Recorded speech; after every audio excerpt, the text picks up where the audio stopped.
What's up guys, and welcome back for another EVE Online video. This is the latest episode in my Life as a Corporation Director series. And at the moment you can see I'm in my capsule again, just because this is the second skin I've got for the capsule. So a few episodes ago I showed you, I think it was the Aurora Universalis skin. This time it's the Capsuleer Day 17, I think. Let's have a quick look. Capsuleer Day 17 capsule.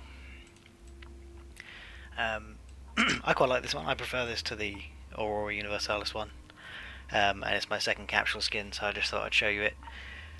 We're not going to linger on it too long because the flashing from the lights back here is very bright and distracting when we're going to talk through the rest of the video. But yeah, just thought you'd like to see that one at the start of this week. What shall we... let's just jump into... I mean, it doesn't matter, does it? Let's just jump into the Astro.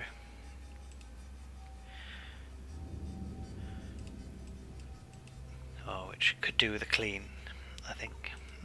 Nah, it looks alright. It doesn't seem too bad. There we go. There, nice and clean. Right. Right, so I guess where to start this week. Obviously, if you've been following the series, you'll know that we were evicted a week or so ago, or maybe longer now, a couple of weeks. So the plans we did have were parked and put on hold a bit, and so this last week and now this week have been starting to re-establish some good practices and work out with the corporation what's happening next and things. So on Monday at the start of the week we had our high-sec mining operation again, which I'd neglected for a couple of weeks because of the eviction and other stuff going on. But we had a high-sec mining op, and we had a really good turnout. There were, I think, there were at least 20 toons in the belt, just harvesting through some rocks. So in a couple of hours we got through. I mean, we weren't doing it the most efficient way because I wasn't expecting that many people, but in a couple of hours we worked our way through 3 belts. So that was really nice. Really good to see people still being active and about despite the setback. And we also had a whole bunch of people on comms, and we were able to talk to the corporation and the members about potentially where we're going next and get some opinions and things. And also our CEO Hot Black pushed out a survey or a poll for the members so that we could get a sort of a definitive answer as to where the majority of people want to go next and what they want to do. So that's been open now for the best part of a week, and I think the poll will be being closed tomorrow, I believe. And then we'll look at the results and talk to the corporation again about what that means for us, what they've chosen, and what we're going to do.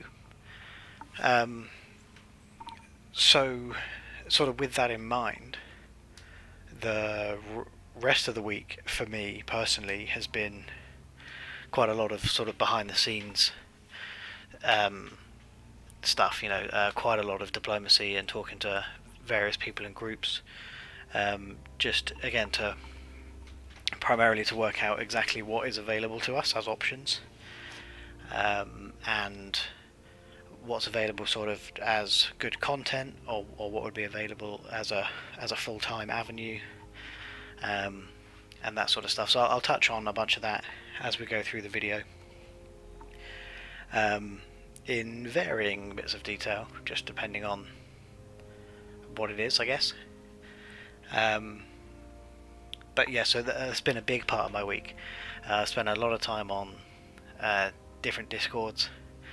I'm in several now, just chatting away to people, working out what we can do and what's available to us, and that a lot of that was put into the poll. but the poll was kept sort of general, so just things like, would you like access to null space, do you want to go to low sec, but obviously in anticipation of each of these results, we're having to drum up some possibilities if we choose that route, you know. So if we wanted to go into low sec, who and where would we go, who would we interact with? Similarly, nullsec, what part of space would we try and go to, which groups would we interact with and align with, just so that we're prepped for when we do it and we don't just go in blind. So there'll hopefully be more detail on specifics next week, once the results of the poll are in, but yeah. And then also trying to reintroduce little bits like the corporation buyback scheme, because that got disrupted when we lost the wormhole. We were running it through the market in our wormhole. Now we're having to go back to contracts and work that sort of stuff out. And also with the resource distribution for ore, it's making buyback schemes, I'm finding it a little bit challenging, because you know, if we compress all our ore obviously because it's easier to transport, and you can say, you know, at standard we offer buyback at 90% of a MAR buy price, whatever, but some of the ores, because they're not abundant or available in high sec or anymore, and people, like, I'm finding that the groups that do have access to those ores aren't moving and selling the ores at market. They're refining them in the wormhole, in whatever space they're in, you know, in low sec or null sec or whatever, and making use of it there. So, you know, ores like crocite and dark ochre, the ones that are only available in low sec, are not at all abundant on the MR market, and so have really bizarre prices. So then just a blanket buyback rule about 90% of MR buy, like the buy price might be absurdly low, and then the sell price is like 8 times higher than the buy price. Obviously a member feels hard done by if they're receiving like 10% of what they think the ore's valued at, right? So we're then having to sort of look at the products instead, and try and value the buyback contract based on the resultant products after refining. So that's a little bit complicated. If any of you guys watching have a reasonable solution to that can be done quickly and more easily, or you have different ways of doing it, I'd be interested to know how you're operating your ore buybacks at the moment. I guess we could use jitter. I would imagine that if that's where anyone who's bringing those ores to high sec will be going to jitter, so that might be a more stable market. But we live just around the corner from a MAR, so I'd like to use their values if we can. So we've been looking at that. What else have we been doing?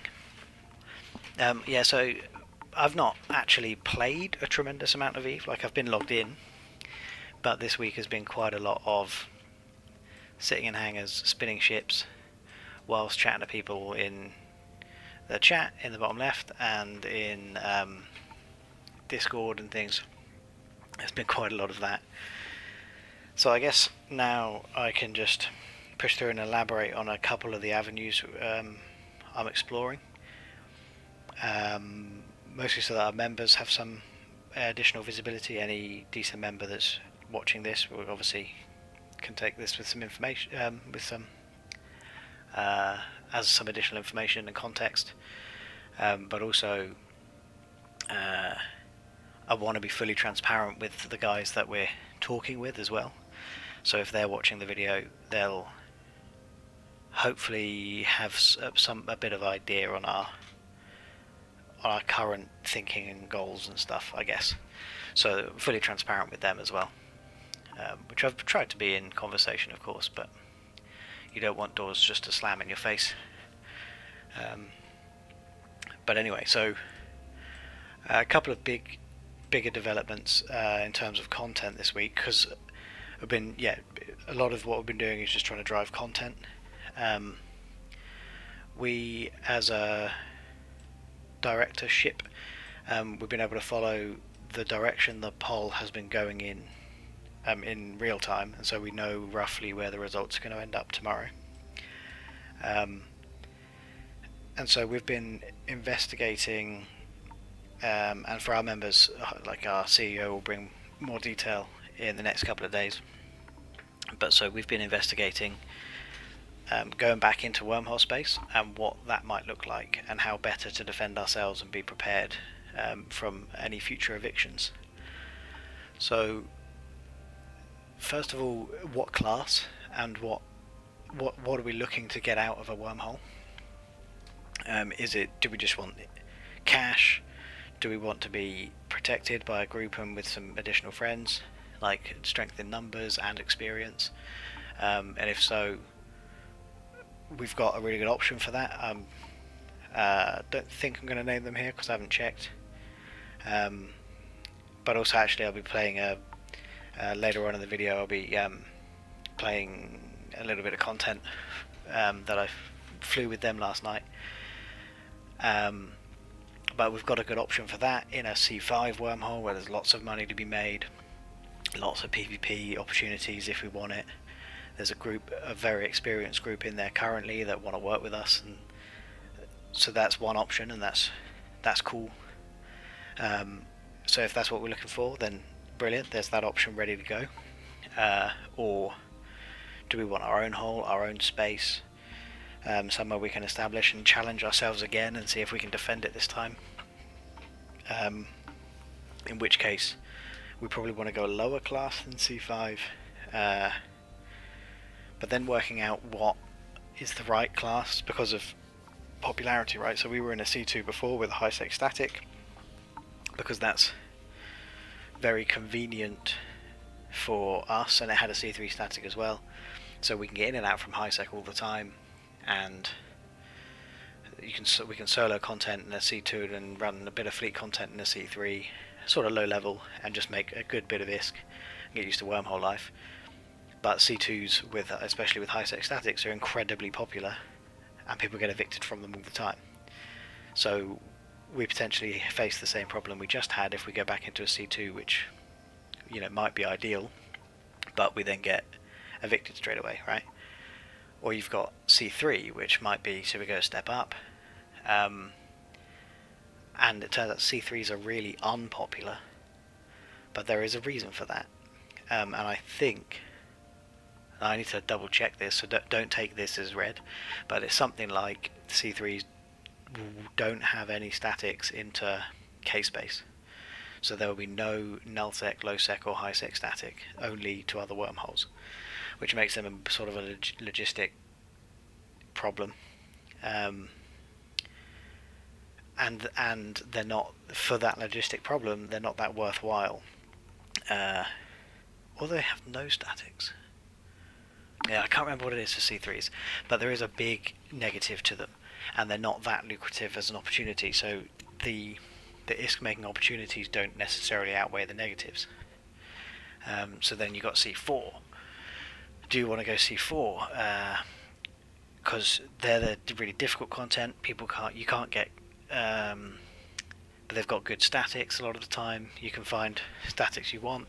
You can even get a high sec static to a C4, although they're quite rare, and are probably highly sought after because of the logistics issues. But then, if you want to build capitals inside for defense, you can't get capitals in or out for C4 wormhole. So they're just stuck in there then with, and so just an ISK sink, right? You've just got capitals stuck in that hole forever until you lose them. But also no one can bring capitals in, so you have a defensive advantage if you use them correctly. And then you've got C5 and C6, where I personally don't think we could do it solo. There are some incredibly strong groups. C6s are gone. Like, there's a couple of the big groups, Hard Knocks and can't remember the other guys. They own all the C6s, right? There's no touching them. And C5s, the next tier of group, are in most of the C5s. That's where the money is to be made. And so we can't go there unless we want to go and work with another group, which is, like as I said, is available to us as an opportunity. So maybe C4, you know. And then once you've chosen that, how can you make it work to your advantage? So you know what wormhole you want, you know what you want to get out of it. How can you then make it, turn it to your advantage so that you can defend it? So we've been looking into all the different effects. So if you're not aware, in wormhole space, a lot of the wormholes have no effect and are just like normal space, but a lot of them have specific effects. For example, a wormhole with a Wolf Riot effect has big bonuses to armor and to small turret damage, and negatives to, can't remember, but basically it really strongly favours armor based ships. And at the moment, like the go-to, as you saw through our evictions, the go-to eviction fleet is Triglavian, it's Drekavax. And so Triglavian ships and Triglavian doctrines, which is all armor. So we'd have no, if we chose a Wolf Riot effect, we'd have no advantage, right? All of our armor ships would be bonused, but then the guys coming in to evict us will almost definitely be in Triglavians, and so the bonus has no effect basically, because they also receive it. So we want to avoid that one. But so then on the flip side, you've got things like Pulsar, which has massive shield bonuses for resistances, not resistances, sorry, but shield size.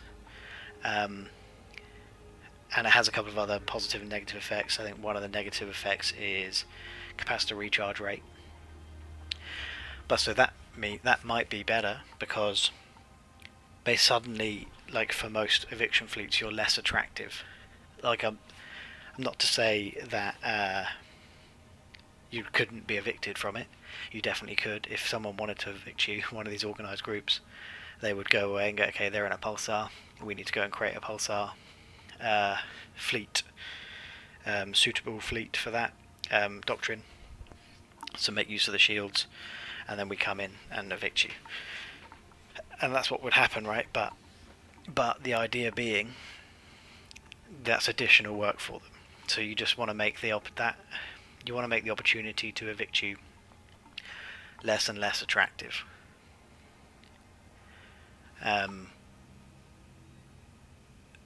So you know, that's what we've been looking at. We've been going through the list of all the wormholes, trying to find the right sort of thing.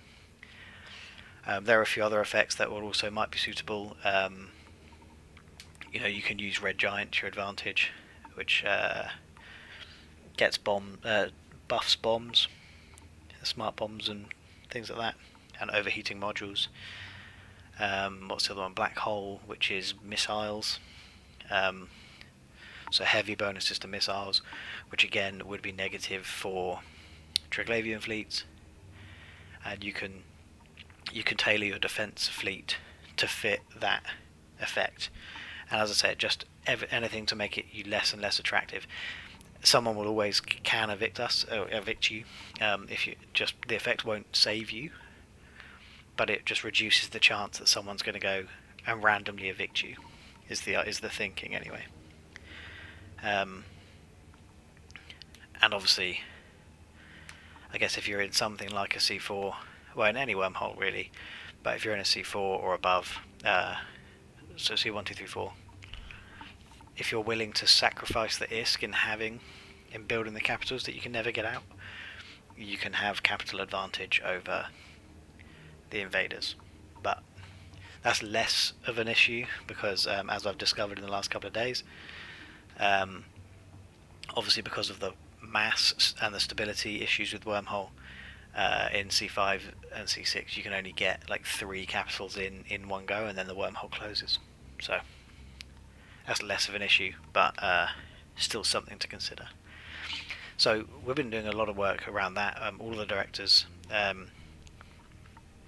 been looking at that, especially early on in the week. I know Hot Black spent most of the week in Wormhole space, just jumping around, looking at exploring as much of this C4 chain, I think, as he can.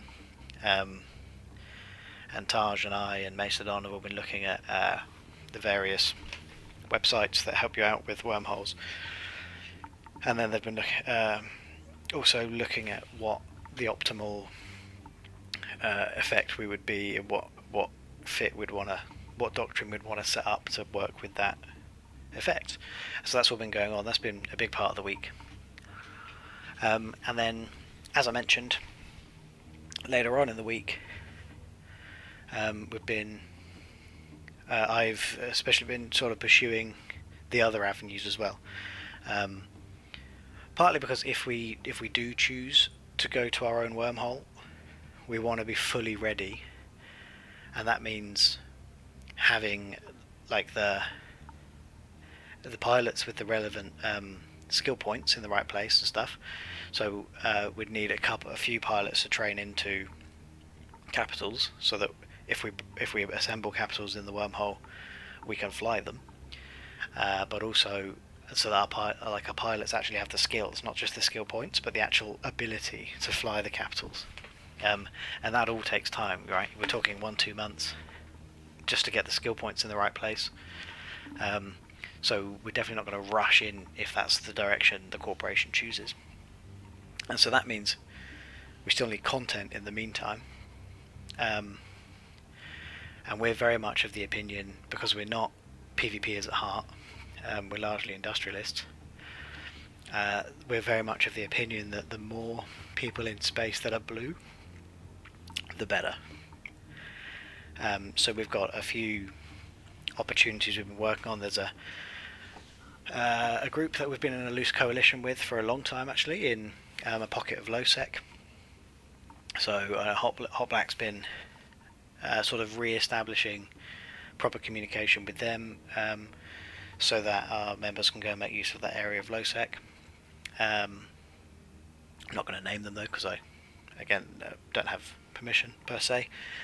And I've also been talking to, and now I think I can name this guy. I've not asked him, but his Eve life is very public.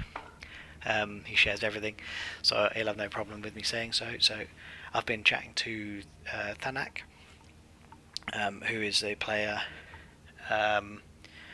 who runs the YouTube channel Gaming Since the 70s. You should, if you're not already aware of him, you should go check him out. Go check out his channel. It's a lot more popular than mine, so you're probably already watching his videos. But go and check him out. It's called Gaming with the 70s. And yeah, you should just go speak to him. Go watch his videos.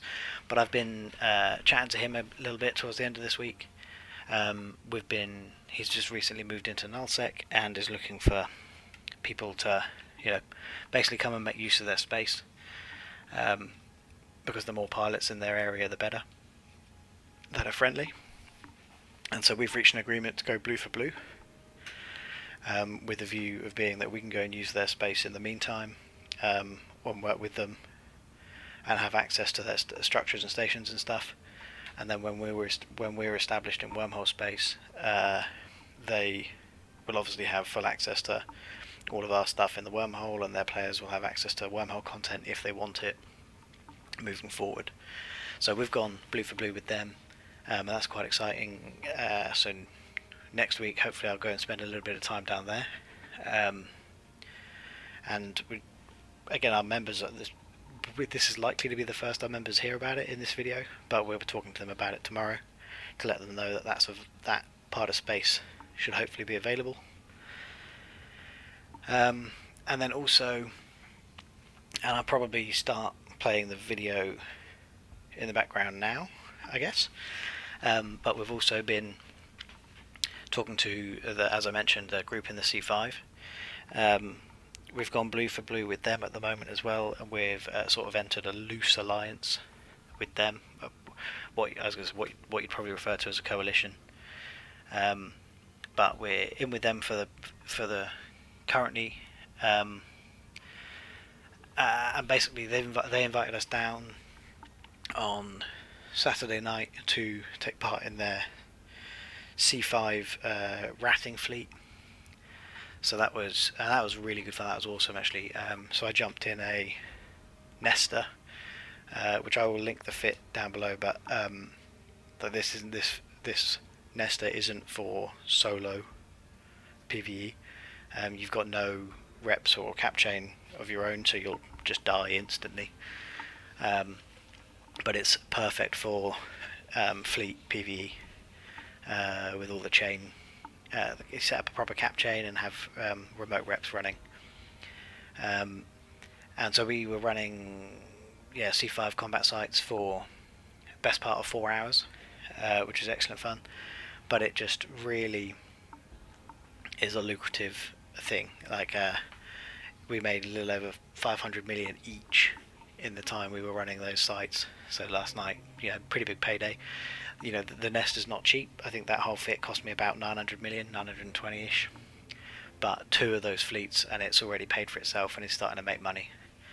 So I want to work with those guys really closely soon, from now. And as I say, it's an option that's available to us and our guys.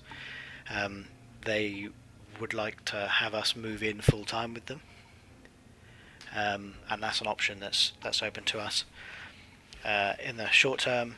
And again, so full hope the FC and their CEO may well be watching this video. So if he is, just like full transparency, in the short term at the very least, I'm hoping to be able to offer that as content to our members, and I really want to work closely with them, so we'll be in helping them out with PvE fleets. If they want to go and run an eviction, we'll jump in and help them out. If anyone comes in and starts giving them a hard time and they need some additional numbers, obviously just give us a shout and we'll get down there as soon as we can. But it's not looking likely that tomorrow we'll move in there full time and never leave the C5 again. But yeah, absolutely want to work with them really closely in future. So I've left my Nester in there. I'm not in that wormhole currently, but I left my Nester in there so that anytime they're going to run a fleet and I'm available, I can hop on in and team up with them, which would be awesome. I'm really looking forward to doing that for the next little while. So that's probably my week, and I think next week is going to be much the same. I mean, it's always difficult to say, Eve. Something could throw something up and the whole thing changes. But we've got some manufacturing projects on the go up here now. I'm not heavily involved in them yet. I think Taj is running them. Oh, actually, we added to our that's the other bit of news from the week. We added to our director team in disaster area. So yeah, we've got another industrial guy. I mean, he's a man of many talents, but I think he's employed specifically for his industrial talents as well as some logistics and stuff. So that's really good news to have him up there. I'm looking forward to working closely with him in the future on some of our bigger industrial things. But yeah, so next week we've got our mining up on Monday, which as soon as I come off of this video I need to set the calendar invite up. I need to get a lot better at doing that in advance. But as I say, it's been quite a hectic week in terms of just all the different people to chat to and work things out, and obviously getting a Nester into a C5 and getting all set up on their servers and comms and stuff takes time and takes some attention. So a couple of bits like setting up the calendar invite for next week have slipped my mind until today. And just trying to get other people set up. So just one member of DISA came with me last night into the C5.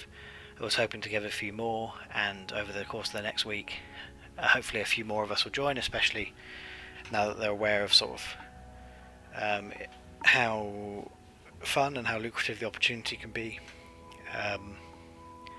But similarly, I need to spend a bit of this week working with Thanak, seeing what we can get set up down in his space. So yeah, a lot to do. But basically, I hope you enjoyed this video. I hope you enjoyed being able to watch the a bit of C5 ratting in the background there. Possibly I might try and bring you like a C5 ratting video, but the issue being, obviously when I record with comms, and I'd need to strip the comms and do a voiceover, which I can do that. So maybe I'll bring you a C5 ratting video next time I do some of those sites, or if something more exciting happens, and because they were running a rage, what they describe as a rage rolling fleet at the same time, where they roll all the wormholes looking for content the other side. So if they find another ratting fleet, or if they find some dreadnoughts ratting or something, they then go and try and fight them. So if something more exciting like that happens, I'll try and get a video of it, of course. I had permission to record, but I had to strip the comms. But yeah, so looking forward to next week. Really enjoyed this week. It's been quite tiring, but really enjoyed it. And I'm looking forward to pushing through the same stuff next week and bringing it to you guys another time. And if you stuck around right to the very end, I'm going to do another giveaway this week. I think it will be in a separate video that I'll try and release. That will be released during the week. But if it gets to Sunday and I haven't, then I'll put it in the next episode of this series. Right, thanks very much for watching, guys. I think that's everything, and I will see you all in the next one. Cheers.